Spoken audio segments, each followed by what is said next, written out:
Hello everyone, I am Crawlers and these are my first few rounds of Obliteration in Battlefield 4 Beta. Now, obviously DICE let us play Obliteration in the beta as a third game mode besides Conquest and Domination. And basically if you haven't seen my all the game mode explanation video, all the game modes, or have been living underground this past few weeks. Well, Obliteration is basically a bomb objective type game mode. It's seriously hard and fast. And no, that's not what she said. Basically, Obliteration happens on a Conquest large map with 32 players on PC. Each team gets 3 objectives to defend and attack, so 6 objectives total. These obviously flip sides every round, so attack will be on another side of the map the next round.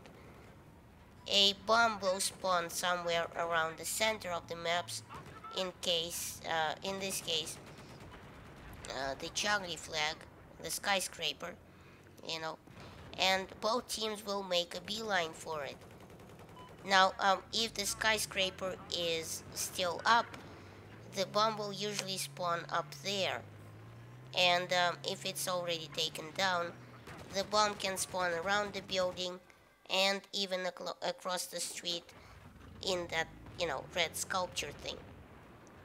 So as soon as one team blows an enemy objective, there will be a few seconds breather time, much like in Rush, and then the bomb will respawn, and the whole thing goes on till 3 objectives of one team are gone.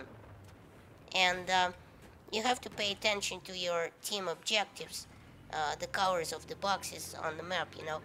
One time, and I swear this entire story is true, some airhead on our team picked up the bomb, then ran to our objectives, and I'm not sure how he managed, but basically I assume he got killed by the enemy camping our objective, who then promptly picked up the bomb and scored. Either that or the idiot scored for the other team himself. It was pretty hilarious, and meanwhile we're all yelling into the chat like, no, stop, wrong way. Awesome. I mean, you just can't make this shit up. Now, besides that, both teams get a new vehicle that we see in Battlefield 4. Both teams get the LAV-ADs instead of the regular LAVs that they usually get on Conquest. Actually, the American team gets the LAV-AD, and the other Chinese team gets the Type 95 Chinese Tunguska knockoff. Basically, the thing is armed with, much like Tunguska, with twin fast-firing 25mm guns and AA missiles. Actually, Wikipedia says 25mm, but the game itself still says 20mm, so I don't know, maybe they just kept the old HUD and they're gonna change it later.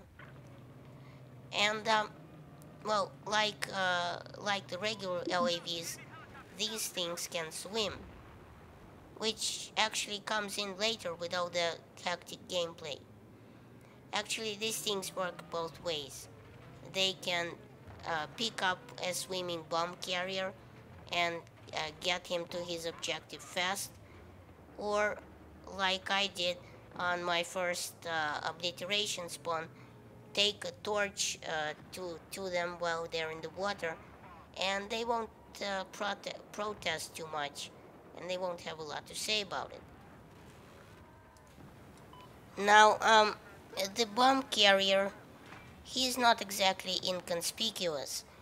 Besides being marked on your HUD, he also stands out because, he's carrying this big honking barrel of a bomb on his back.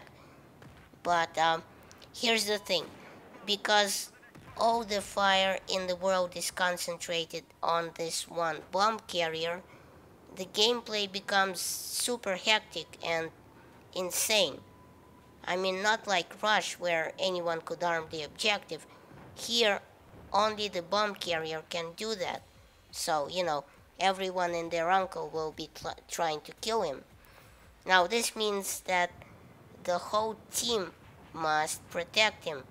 I mean, there's a lot to be said for team play here. Now, a couple of things that I've noticed in my first couple of rounds of Obliteration. First, when the bomb spawns on top of the skyscraper, it's kind of a good thing. Here you can pick it up and then parachute right close to an objective of either side of the tower. Now, the thing about the bomb, actually the thing about Obliteration is the bomb carrier does not want to get bogged down in a slow ground war on the, well, ground level. If he is on the ground, most likely that means a swift death and, the enemy picking up the bomb. And then it just becomes a very long tug of war. No, before you pick up the bomb, you better have an escape plan.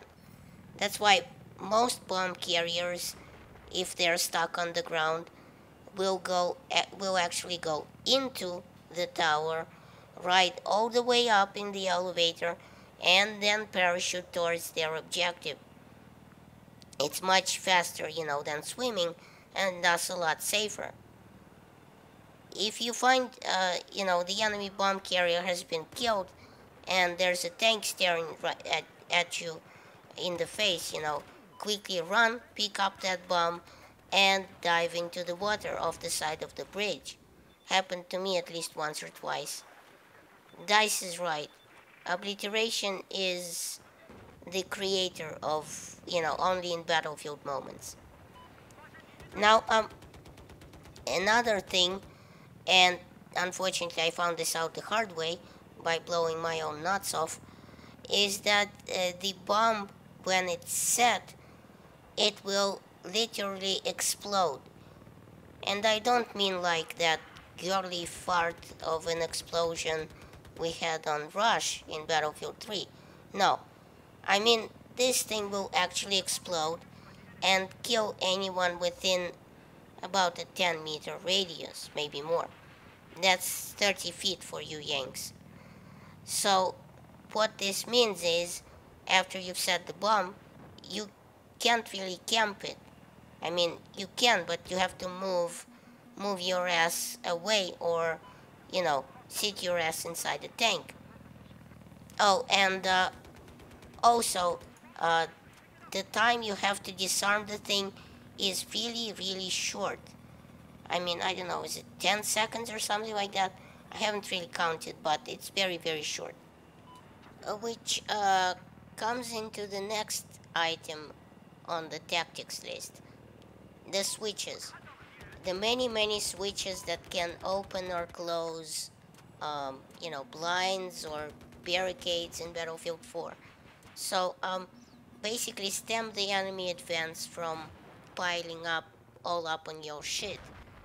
Basically, this comes in incredibly useful when, defending an objective or keeping the defenders away from a charge that you've already set.